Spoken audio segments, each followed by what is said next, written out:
We do have one person who's going to have a brief presentation. His name is Glenn Elliott. He is the business manager of the Anchorage Hotel. Now, I'm sure you don't have to know rocket science to know that projects and plans involving the Anchorage have been extremely crucial to the future of Victor Harbor. So if you've got a couple of minutes, we'd like to hear from Glenn Elliott from the Anchorage Hotel. Thanks very much for the opportunity, and I'd open this by saying that I'm not here to create any wild accusations about what has happened or what hasn't happened, but suffice to say that 3 years in November was the announcement of the Anchorage. Massively attended function down at the Anchorage itself, and Greg Phillips, the owner, and made all the various announcements, and it was quite interesting because it was a pretty relaxed format, and there was a few drinks and lots of happiness in the room, but lots of people were given the opportunity to ask questions, and the questions dried up. So I said to Greg at the finish, when there was nobody saying anything, I was only there by accident. My son was doing some work there, and I said, Greg, can I ask a question? He said, oh, certainly. And I said, I love the designs of the seafront, but where are the agapanthers? And he stared at me, and then somebody smiled in the audience, and someone else laughed, and then I went and apologised to him after it. But to cut a long story short, this was a really well-resourced, and the word missed is not quite correct. It's the Anchorage, and I'll touch on that in a moment. It's not a forgotten subject. It just seems to have been one that's delayed extensively. And for those who know Victor Harbor, it's probably the third hotel who's attempted to go 5 or 6 stories up. Shannonsy's did it with Hotel Victor. And then our architects at the time, Tony Zappia, who's now Studio 9, showed me some plans up in Adelaide and about a new hotel. And I said, where the hell's that? Looks like could be a Bondi or Manly, one of those. He said, oh no, it's down at Victor. But that was the Crown Hotel, which was up 6 or 7 stories and consequently never happened.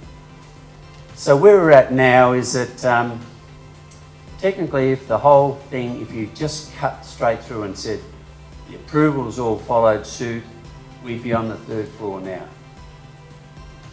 But we're not. And the business case behind the Anchorage reflected these type of figures. At construction level, it would have been 257 people, 200 contractors, of which would have been local. In terms of the ongoing employees, it would have been 100 employees, so 100 jobs. In terms of international tourism, which I don't think 2 words, international tourism and Victor Harbor don't go alongside each other all that often. Yet international tourism thrives at Little Island, just over to the left of us over here, across the Gulf. And having spent 18 months over there, it was quite staggering what international tourism brought to Kangaroo Island. Because summer looked after itself. That was the month that the local traders came from South Australia and infiltrated the place. And international tourism kept Kangaroo Island afloat from May through until October. Massive international markets that you wouldn't begin to understand. But at one stage, some of the international groups had 4 stops in Kangaroo Island. It was the 4 stops across Australia. It was the Reef, the Rock, the Bridge, and KI.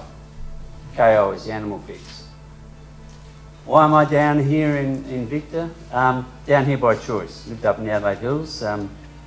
I've heard 2 people say they came from Victoria today. I've not admitted that. I say Victorian by birth, South Australian by choice, and that satisfies most people in South Australia. But it's just a wonderful, wonderful place. And this perception of aged and geriatrics, yes, there are some mature age population in the precinct. It's got stunning activities. It's got stunning beaches. It's got stunning water. Nobody seems to want to talk about water down here. But that's a personal plus, so I better come back to the Anchorage. So where is it at now? Well, As I said, 3 years in November, the initial planning approval was announced.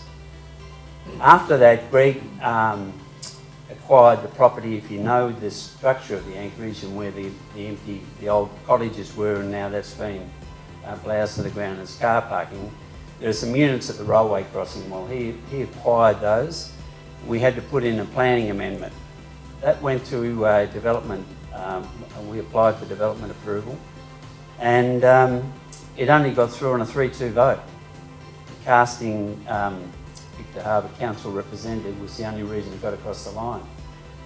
From there, it was a pretty big warning signal that there was possibly some challenges ahead of us. So we elected to go to the state government. So where the Anchorage sits at the moment in terms of approvals, we've got planning approval as a significant project from the state government. We still go through all the other processes, the applications back to council, get copied in on them. Council is perceived to be a partner from our perspective, not somebody we bear any angst towards. Greg Phillips has owned the property for 20 years. As I said before, he's not a come and fly by investor. He's committed to the project, He's committed to the project, but I'm not in a position to stand here today and say, the Anchorage will happen. I think when you see a couple of cranes there, you'll believe it. But for all of our hopes down here, particularly in tourism and hospitality, because we're more than a day tripper venue. Well, I think that the more successful operations we get in the area is better for the area. So I'm a strong supporter of anything that does well. I think the catalyst for future investment in the area may well have been what's happened at the Hotel Victor. They've probably spent 5 or 6 million there, I would assume. Nino's is going to be a benefit from that and upgrading its facilities. And if we have facilities like yours that you just mentioned and the Anchorage going ahead, it just makes the place more vibrant and more livable and more attractive. So from the Anchorage point of view, no, it's not a missed opportunity. I'd like to thank you for the opportunity of just saying a couple of words towards it. We've been supported really strongly by some of the elected members, some others haven't. So I'll leave others to make the judgment on those. But this is a well-intentioned, the one thing I would say about Greg Phillips, who is a 2nd or 3rd generation family builder in Adelaide, he's the owner of the property. 2 words are very compatible, or 1 word's very compatible with Greg Phillips: integrity. And it shouldn't be compromised by anybody.